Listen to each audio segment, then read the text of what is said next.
Hai semuanya, hari ini saya akan berbagi pengalaman saya menikah dengan warga negara Rusia. Berhubungan suami saya adalah warga negara Rusia, jadi saya akan membahas dokumen apa aja yang dibutuhkan untuk menikah dengan orang Rusia. Jadi saat ini saya akan menjelaskan menjadi dua bagian. Yang pertama pengurusan di Indonesia itu sendiri, dan yang kedua adalah pengurusan di Rusia. Jadi dokumen yang dibutuhkan untuk di Indonesia itu yang pertama adalah SKBM. SKBM ini adalah surat keterangan belum menikah. Nah, SKBM ini didapat di capil tempat tinggal kita atau alamat sesuai KTP kita. Jadi waktu itu saya datang konsultasi ke capil, dan dokumen yang dibutuhkan adalah KTP sama KK aja. Nah, KTP itu KTP yang asli sama kartu keluarga juga, kartu keluarga yang asli. Proses jadinya itu agak cepat ya, 5 menit aja udah selesai. Sama biayanya itu nggak ada, gratis. Sama SKBM-nya itu harus diapostil. Berhubungan waktu itu saya nggak tahu cara upload dokumen untuk apostilnya itu gimana, saya nggak tahu. Jadi saya meminta bantuan saya yang ada di Tangerang, jadi beliau yang membantu saya untuk apostil SKBM saya, karena beliau juga menikah dengan warga negara Rusia. Yang kedua adalah paspor. Nah, paspor itu waktu itu saya buatnya di Jakarta, karena waktu itu saya cutinya agak lama, 2 mingguan gitu. Jadi saya buat paspornya itu di Jakarta. Proses jadinya itu cepat juga, dan proses pelayanannya juga benar-benar ramah banget. Mulai dari security sampai staffnya itu benar-benar ramah dan cepat banget. Cuman waktu itu saya buat paspor itu udah dekat selesai tanggal cuti saya. Jadi makanya proses pengirimannya itu agak lama, sekitar 1 minggu. Proses pengirimannya dari Jakarta ke Ternate itu sekitar 1 minggu. Yang kedua adalah visa. Nah, visa ini saya pakai visa turis, saya nggak pakai visa privat, karena suami saya tuh nggak bisa buat visa privat, berhubungan suami saya ada di Indonesia. Kalau suami saya ada di Rusia, suami saya bisa buat visa privat. Karena ada satu dan lain hal, jadi suami saya nggak bisa buat karena posisi suami saya waktu itu adalah di Indonesia. Jadi saya dan suami saya memutuskan untuk pakai visa turis aja. Jadi itu pun saya dan suami saya konsultasi ke embasi Rusia yang ada di Indonesia. Ternyata menikah dengan warga negara Rusia juga bisa pakai visa turis. Yang keempat, ini tambahan aja. Yang keempat itu adalah SKCK. Nah, SKCK-nya ini harus diapostil. Karena berhubungan waktu itu saya nggak tahu SKCK-nya itu harus diapostil, jadi saya nggak bisa ngajuin residen permanen karena SKCK saya itu nggak diapostil. Karena saya nggak tahu ternyata SKCK itu harus diapostil. Sama SKCK-nya itu harus buat di Mabes Polri. Untuk jaga-jaga aja, kalian buat SKCK-nya aja. Soalnya kalau misalnya kalian kalian dapat tanggal nikahnya itu cepat, kalian itu bisa langsung, misalnya selesai nikah, kalian itu bisa langsung ngajuin residen permanen atau RVP gitu. Kemarin saya nggak bisa ya, karena saya dapat tanggal nikahnya itu agak lama, sekitar nunggu 1 bulan gitu. Saya datang ke Rusia, jadi lagi 3 hari itu masa SKBM saya itu selesai. Jadi saya nggak bisa ngajuin SKCK, ditambah SKCK saya juga nggak diapostil, jadi ya sama aja nggak bisa ngajuin residen permanen. Jadi saya sarankan kalian kalau menikah dengan warga negara Rusia harus buat SKCK ditambah apostil juga. Yang itu untuk pengurusan di Indonesia. Yang kedua, pengurusan di Rusia. Jadi waktu itu saya dan suami saya konsultasi ke ZAK, dan hasil konsultasi yang kita dapatkan untuk dokumen untuk suami saya adalah paspor lokal, dan dokumen saya adalah translate paspor sama SKBM, harus ke notaris.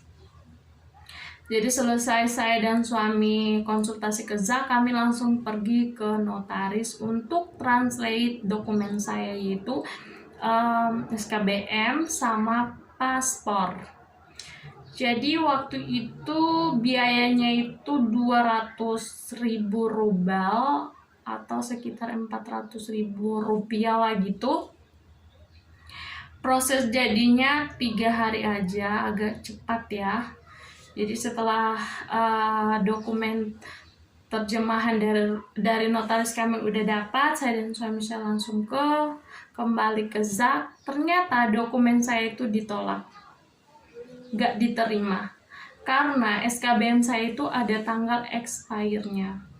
Jadi waktu itu proses dokumen saya buatnya itu di tanggal 20 Desember, tanggal expire-nya itu di tanggal 5 Januari, dan benar cepat banget. Jadi karena hal itu dokumen saya ditolak. Jadi saya sarankan kalian kalau menikah dengan warga negara Rusia itu jangan ada tanggal expire-nya.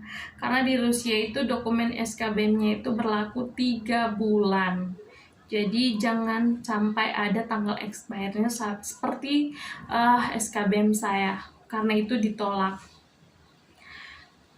Ketika ditolak itu saya benar-benar stres banget, suami saya juga benar-benar stres banget. Cuman saya dan suami saya benar-benar mengandalkan Tuhan Yesus banget, dan kami juga benar-benar berdoa. Pokoknya satu ayat yang saya ingat di dalam Alkitab, pokoknya terdapat di Matius ayat berapa, saya lupa sama pasalnya berapa. Pokoknya ayatnya berbunyi seperti ini: bagi manusia itu tidak mungkin, tetapi bagi Tuhan itu mungkin. Jadi ayat Alkitab ini yang saya dan suami saya percaya. Saya dan suami saya benar-benar berserah sama Tuhan Yesus. Pokoknya jadi saya bisa bertemu dengan suami saya, kami bisa sampai di proses saat ini pun itu karena Tuhan Yesus gitu. Jadi saya percaya saya dan suami saya itu bisa menikah walaupun kita punya problem mengenai SKBM saya ini, dokumen saya disetujui, tapi kalau kita never give up, kita tetap berproses, saya percaya saya dan suami saya benar-benar bisa menikah. Itu pun saya dan suami saya benar-benar berdoa pokoknya. Jadi hari itu juga saya dan suami besoknya itu saya langsung dan suami saya berangkat ke Embasi Indonesia yang ada di Moskow. Saya kasih tahu permasalahan dokumen saya ditolak karena apa, itu saya kasih tahu ke stafnya. Nah mereka itu benar-benar membantu saya, dan pelayanannya itu benar-benar ramah banget. Mereka semuanya itu baik, ramah banget. Jadi dokumen SKBM saya itu dikasih cap legalisir. Setelah kami udah dapat cap legalisir, itu saya benar-benar berterima kasih banget kepada stafnya, staf Embasi Indonesia tuh benar-benar baik banget, pokoknya ramah banget. Mereka benar-benar membantu saya banget. Jadi setelah saya udah dapat cap legalisirnya, saya langsung kembali sama suami saya ke ZAK. Ternyata mereka belum menerima dokumen saya. Dokumen saya akan diterima ketika saya udah dapat cap legalisir dari Kementerian Luar Negeri Rusia. Jadi waktu itu saya dan suami saya berangkat agak malam gitu karena tutupnya itu jam 9. Jadi saya dan suami saya itu pergi jam 6 gitu. Jadi waktu itu proses untuk dapat cap legalisirnya itu sekitar 2 minggu. Benar-benar lama banget. Jadi setelah selesai kami udah dapat cap legalisirnya dari Kementerian Luar Negeri Rusia, kami langsung kembali ke ZAK, dan puji Tuhan dokumen saya itu diterima. Dan akhirnya saya dan suami saya dapat tanggal nikah, dan suami saya juga langsung melakukan pembayaran. Waktu itu pembayarannya itu sekitar 350 rubel. Iya, 350 rubel. Nanti saya akan tanya ke suami saya, soalnya saya agak lupa juga 300 atau 350 rubel. Jadi nanti saya akan taruh di sini yang sebenarnya itu berapa, kan saya agak lupa. Jadi saya akan tanya ke suami saya berapa harganya. Jadi setelah suami saya sudah selesai melakukan pembayaran, kami dikasih kertas HPS gitu, dan itu suami saya harus tanda tangan dan saya juga. Dan ya seperti itu proses untuk mengurus dokumen saya, mulai dari Indonesia sampai ke Rusia. Jangan lupa mengandalkan Tuhan Yesus. Kita tetap berdoa, orat labora, berdoa dan bekerja, dan never give up. Itu kita pasti mendapatkan hal yang kita inginkan. Sekian dulu video dari saya. Sama maaf ya kalau saya ngomongnya itu agak belepotan gitu, mulut saya atau lidah saya ini, karena saya tuh udah rancang-rancang gitu loh kata-katanya kayak gini, tapi pada saat berhadapan sama kamera itu saya tuh belum terbiasa. Jadi pada saat berhadapan dengan kamera, apa yang saya pikirkan itu hilang semuanya. Jadi saya tuh ngomongnya jadinya belepotan gitu. Jadi saya mohon maaf ya. Sekian dulu untuk video dari saya. Terima kasih. Bye bye.